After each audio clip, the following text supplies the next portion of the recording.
I end up at a happy hour with my pledge class, a sorority pledge class, and we go to this fraternity's. I didn't know who this was or anything. So this group of young women, girls, are here at this fraternity's happy hour. And in walks this guy with a little dog that just took my breath away. It's a cute dog. Who happens to have two black eyes, by the way. Why that was so intriguing, who knows what happens to women, right? But I was just like, oh.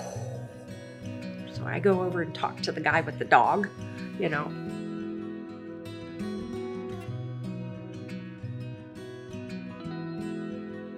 So we began dating, and I have to tell you, I just felt this quiet peace that said, this is it. And of course it was Vietnam. He got his draft notice, and I was still in school. He had already graduated and had taken the summer off they had a very low draft number, and had taken the summer off to go home and make some money, come back to graduate school. And they got him just like that. And he came back and he said, you know, here I am. I got my draft notice, and at that point I just said, I don't know where this is going, but I know I want to find out. So if I have to, I will leave school and go with you, and we'll just see where this goes. If you recall that, that was the position. And we ended up thinking, yeah, we're pretty solid with this, and ended up getting engaged. So I was going to start officer candidate school in February of the next year, and then we planned to get married at the end of that. And so we got married at the end of my officer candidate school on a weekend, and then on that Monday after that I started flight school. So our honeymoon was pretty much looking for an apartment. That was that was it. This isn't very eloquently put, but it's something I have said that resonates with me, and that I think I would love for my children to recognize, and generations to come. And that is, growing up's a bitch, no matter how old you are.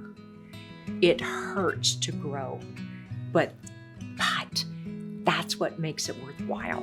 That's why we were here. That's what it's all about. And I'm not saying that we all want to rush right into it and do it, but that growth is what gives us more depth and meaning to our time here. Otherwise, we may as well just, hey, last one out, turn out the lights, and we're going to the beach. Because that's our purpose. And growing, always growing. And it makes life so much richer and deeper. That's what I would like to give. Yeah, one old guy told us is one thing you have to do is, if you want to have a good marriage, is never miss an opportunity to keep your mouth shut. But then I heard a better one the other day. I heard this one that's really good, you know, and I thought about making it kind of like I write the newsletter for the NAACP, and I want to put in there this little thing that said, in good communication says, before you say something, first of all, ask yourself,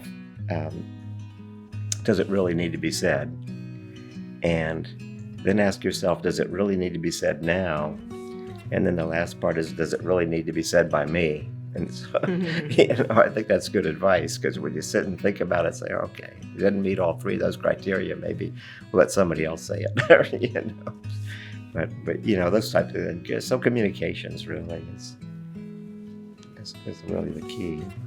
Just know what's really important. Just to know what's really important in your relationship, and that should be enough to get you there. And always try to be better. Always try to be better at it. try to be a better partner, try to be a better partner in life.